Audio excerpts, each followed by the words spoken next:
What is up, my fellow gamers? In today's video we got our best beginners guide and codes for Command and Conquer Legions. Now this is still not in global launch yet. It's available for tons of different countries but still not United States. I went ahead and used a VPN to get in. They just opened up a brand new server yesterday, July 4th. So I started playing last night on that brand new server. I was still like 16 hours behind getting into the server. But other than that, we're doing pretty good. So let's go over our coupon codes first. Now, I don't know how long these ones are going to be active for.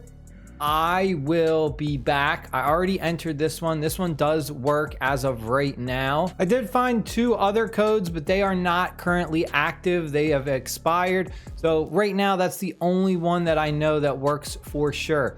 Now, first thing I want to go over, and I think this is really important because if you're free to play, getting that second builder is the most important thing. Now, right at the beginning, the game is going to give you this item and it's going to let you have that second builder for free for, I believe it's like 2 days. After that though, you're either going to have to spend money or do this other way. Now the other way is hidden for free to play. It's actually not that much. If you want to go ahead and buy it. It's a lot cheaper than what I've typically seen in most of these base building war games. It's only 99 cents for that permanent unlock of the second builder. However, if you don't even want to spend the 99 cents, you can use your gold, which is the premium currency in this game. You can get gold for free by doing a bunch of different achievements and things like that. So the only way to trigger this though is you have to have the maximum amount of builders going already. So I'm just going to try and upgrade a third building. We're going to get sent to this menu where it's going to say your queue is busy. It's going to show me the two buildings that are being upgraded. And then at the bottom, it's going to say unlock that second queue through a bundle purchase for 99 cents. So we're going to get a bunch of other resources plus that builder. But more importantly, right behind me, let me move my screen, my cam. Right there, we have unlock the second builder with gold. Now it is going to cost you 5,000 gold, which is pretty expensive. And it's going to take you a little bit to go ahead and accumulate that much. What I've been doing early on as a free to play is dumping a lot of my gold into my VIP. I got to VIP 3 so far. And then once I discovered this, I was like, oh man, now I got to start saving up my gold. So just keep that in mind. As a new player, you're probably not even going to know that feature is there, and you might spend the 99 cents or you might just dump all of your gold into your VIP early on, which isn't necessarily a bad thing. But if you want to get that second builder queue, it's only 5,000, but you have to do it through this menu, through that way. The next thing is the buildings. The most important buildings to start looking out for early on as a new player is going to be the Alliance Center. The Alliance Center is going to let you receive more helps from your Alliance members, ultimately reducing the timers on your building and your research. So this is the #1 most important building. This should always be at the maximum level, hand in hand with your construction yard. Your construction yard is basically your town hall, your town center. It's the main building that dictates all of the other buildings' maximum levels, and also it's going to unlock additional features when you reach certain increment levels. Other buildings that we also have are going to be our barracks, and there's 4 different ones.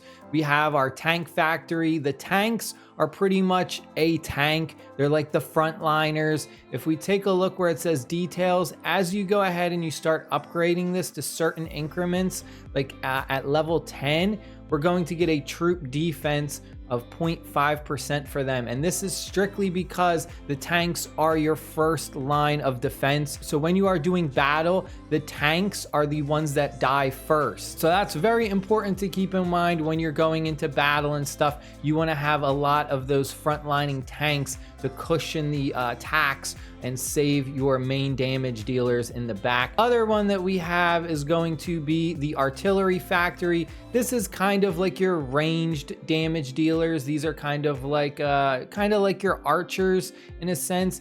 But if we take a look at the eye icon, once we get the building to level 10, we have a troop health increase. The big damage dealers is going to be in the barracks, and that is going to be the infantry. For them, when we get the building to level 10, our troop attack is increased. So these are like your main damage dealers, the infantry. So they're like really fast. They're pretty much, I think, the fastest unit in the game. We don't have an actual breakdown of the stats, at least from what I've tried to find. There's no way to click on these and tell you like what their attack is, their defense, their health, and stuff like that. So hopefully that's a feature, you know, that they have to add into the game, unless they have it hidden somewhere else and I just haven't seen it. And then the other building we have is the miner factory, and the only reason you're going to be using the harvesters is for going ahead and gathering resources. That's pretty much all they're used for. Gather from a resource tile out on the map. That's it. Do not take these into battle because they're pretty useless. They're just going to just take up space and get destroyed. Now, another mistake that I made early on is the robot control center. And if we click on the command post, if you're very familiar with other base building war games, this is the radar where it scans things, and we have a bunch of different little tasks that we have to go and do. Sometimes we have to destroy these enemies. Problem that I made was early on, I didn't know that you unlock him immediately after you go ahead and do your first attack on this radar. So I left the radar for later and I started investing in a different character. But do your radar first, because what it's going to do is, they're called officers, but I'm going to call them heroes. You're going to get this guy right here, which is Hojas, however you want to say this. And the other main character that you start off with is Ramon Sharp. And this guy is just kind of like a basic leadership siege. He's good for attacking other players and stuff like that. So you can see I invested in him a little bit. I got him to 8. But this is the one, the Hojas guy right here. Jungle Detective. This is the main one you want to really invest in early on.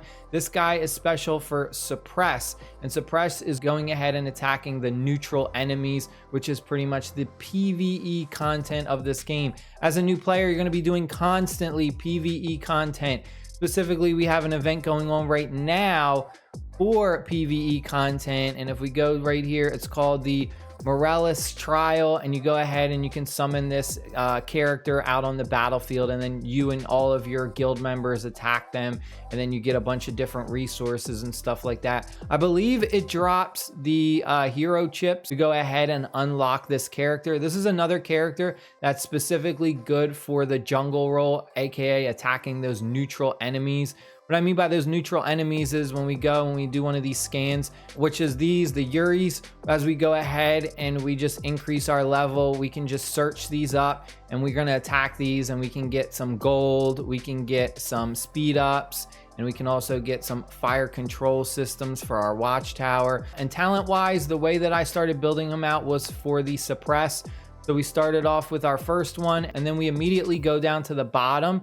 And that's because of these two main nodes right here. We want to get to these as fast as possible. We got the stim pack, which is going to reduce our action point cost for attacking those neutral units by 10 when it's maxed out. So it's going to save us a lot of action points. And then also we have the war loot cleanup. This is going to increase the amount of experience points our officers get after we defeat a neutral unit. So these are very, very important. You want to go ahead and just build this character out first to this area as a new player, because you just want to level them up as fast as possible. You will gain access to T2 troops once you go ahead and reach construction yard 8, and you're also going to have to do the research too. So if we head on over to our research center right now, we go under our military. These need to be level 3 before you can go ahead and research T2 troops. So for this instance, you can see the Peacekeeper. This is going to unlock us T2 troops for our infantry, and right now it says unlock the tech center at level 8. So we have to have this building at level 8 first, the construction yard, and then that will allow us to go ahead and upgrade our battle lab to level 8 as well. Only one you really have to do is the economy first one, this rare earth extraction. After that, you really don't need to do any of the economy just yet. Focus mostly on your military early on. Specifically, what I'm doing is I started with Sonic Grenade, because this is your main damage dealers, your infantry. So this is going to increase your infantry's attack by a percentage. Get this to level 3 first, and then just kind of start to work your way down. So that way you can unlock T2 infantry troops first, and then you're just going to kind of go down that. So the next one I'm doing is the vehicle cannon. Right now I have this researching, so I'm going to get this to level 3. Then we're going to go with the electromagnetic gun. Now, one thing that I did hear, a suggestion is to keep your tanks at T1 because you don't really need to invest too much in them because they're pretty much just meat shields. They're the ones that die first. A really old method that we used to do in some different base building war games is we would stack up T1 troops, our tanks. Any troop that we knew was going to be destroyed first, you stack your lineup with that, and then the rest of your lineup, you put your big damage dealers. So that way your tanks, T1, they'll soak up all the damage. That is it. I hope you guys and girls enjoyed the video. Stay happy, stay safe. I'll see y'all later. Peace.